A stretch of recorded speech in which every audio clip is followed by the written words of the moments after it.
Hello. हाँ madam नमस्कार, मैं अंजलि दमानिया बोलते हैं। मैं अंजलि दमानिया बोल रही हूँ। ये मेरी ऑर्डर का आपने मुझे अभी बोला कि ये रिटर्न क्यों हुई, तो ये क्या हो माने एग्जैक्टली क्या हुआ है मुझे समझा ही नहीं है। मैम इन शॉर्ट में अगर आपको समझाऊँ ना, कंपनी का कुछ इंटरनल प्रॉब्लम है, उस वजह से प्रोडक्ट रिटर्न लिया है। प्रॉपर ये तो 1-1.5 साल से मैडम सुनिए, ये ना 1.5 साल से प्रोडक्ट बिक रहा था, 1.5 नहीं शायद 2-3 साल से। तो फिर ऐसा अचानक क्या हो गया कि कंपनी ने बंद कर दिया? मैं वही बता रही हूँ मैम, वो कंपनी का कुछ इंटरनल है जो मैं बाहर लीक नहीं कर सकती ना मैम। मैंने क्या लीक नहीं कर सकते, मैंने क्या, उन्होंने क्या बताया कुछ है? इंटरनल प्रॉब्लम था उस प्रोडक्ट के रिगार्डिंग, उस वजह से हमने रिटर्न लिए हैं मैम। ओके। पर मेरे से ही लिए हैं, कितने लोगों से लिए आपने रिटर्न? मैम सभी कस्टमर से रिटर्न ले, जो ऑर्डर थे ना उस कंपनी के, वहाँ सबसे लिए हैं। आपके एक का कुछ ऐसा इशू नहीं है पर्टिकुलर। अच्छा, और ये कब से लिए गए, वापस कभी लिए गए? मुझे तो समझ में नहीं आ रहा है ये क्यों हो रहा है ऐसे सब। मैम आपके 2 ऑर्डर थे, दोनों रिटर्न लिए हैं। आपका जो रिफंड है वो हम यहाँ से process. Madam it is not about refund, मुझे रिफंड नहीं चाहिए, मुझे वो प्रोडक्ट्स चाहिए थे और किसी वजह से चाहिए थे। मैम अगर आपको सेम प्रोडक्ट चाहिए तो आप उनका जो डायरेक्ट वेबसाइट है ना, वहाँ से परचेज कर सकते हैं। नहीं, पर आपकी कंपनी सप्लाई कर रही है ना, तो क्यों हुआ है ये जानने का हक तो मुझे है कि नहीं? वही मैं बता रही हूँ ना मैम, कुछ इंटरनल इशू है, तो हमारे यहाँ से वो जो सप्लायर है वो बंद हुए हैं। कौन सी तारीख से, माने उन्होंने कुछ आपको ईमेल दिया है कि हम अभी बंद कर रहे हैं? यस मैम, वहाँ से आया है, तो उन्होंने वहाँ से ही बंद कर दिया है। आपको जो कंपनी है वहाँ से ही, तो वहाँ से अभी बंद हो चुका। आप लोग उनकी जो साइट है वहाँ से सेम प्रोडक्ट परचेज कर सकते हैं, बट यहाँ से नहीं हो पाएगा। माने आपके थ्रू नहीं हो पाएगा? जी मैम, हमारे तो नहीं होगा, हमने यहाँ से बंद करवाया है। मुझे आप वो ईमेल फॉरवर्ड कर सकेंगे जो आपको कंपनी की तरफ से आया है? सॉरी मैम, वो मैं नहीं शेयर कर सकती। अच्छा ठीक है, ओके, थैंक यू। मॅडम आता तुम्ही फोन का लावला होता, याची पार्श्वभूमी सांगा, एकंदरीत काय झालंय? कृषी घोटाळा धनंजय मुंडे यांनी केला असा सरळ मी आरोप केला होता। त्याचे नुसते आरोप नव्हता, त्याचे पुरावे देखील मी दिले होते।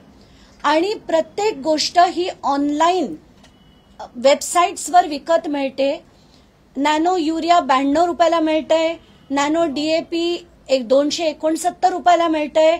आणि याचे सगळे डिटेल्स जेव्हा मी दाखवले होते, त्या प्रेस कॉन्फरन्समध्ये दाखवले, त्याच्यानंतर मला असं वाटलं की आपण हे विकत घ्यावे, म्हणून मी ते रात्री त्याची ऑर्डर प्लेस करून या ॲग्री बेगरी नावाच्या वेबसाईटवरनं ते विकत घेतले।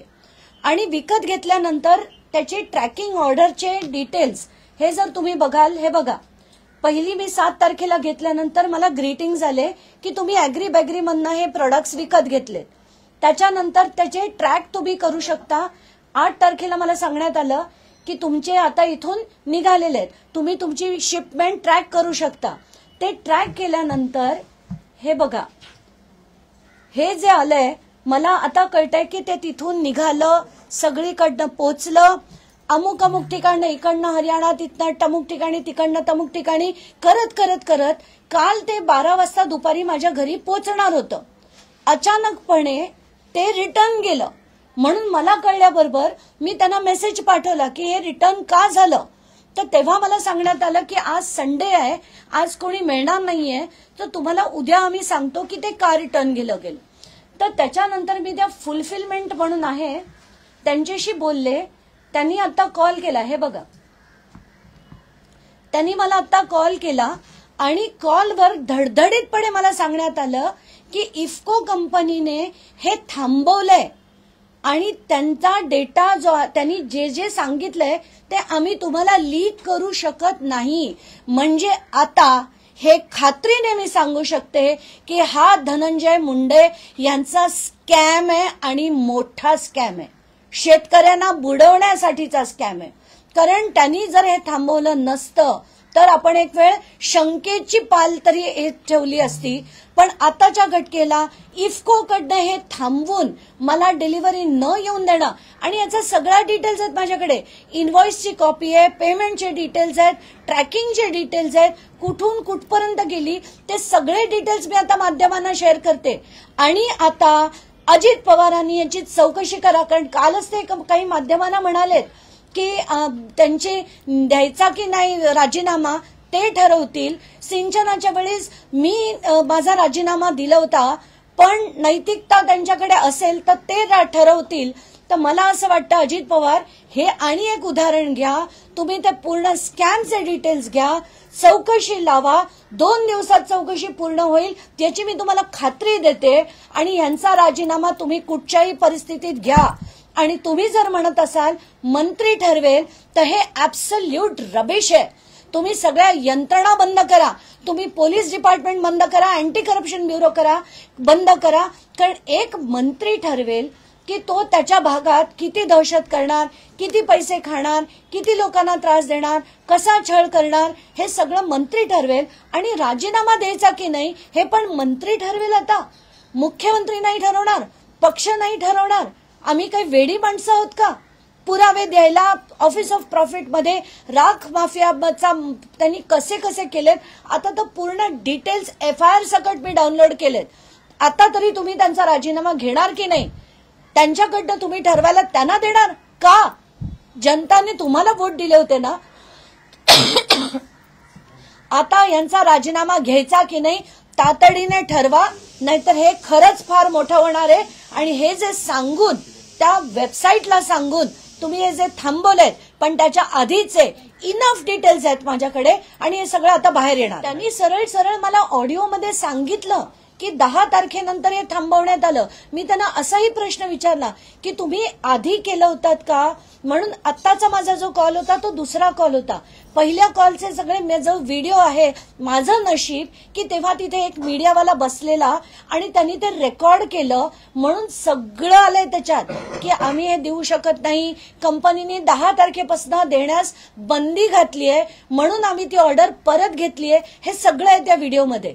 तर हे सगळं आता बाहेर येईलच, आणि सगळे माध्यमांनी ते दाखवून लोकांपर्यंत पोहोचवावं की धनंजय मुंडे कुठपर्यंत पोहोचू शकतो, आणि एक ऑर्डर देखील कंपनीला सांगून कशी थांबवू शकतो. म्हणजे काल 12 वाजून 9 मिनिटांनी दुपारच्या मी ट्रॅक करते ऑर्डर, आणि 12:09 मला मेसेज येतो की your order has been returned.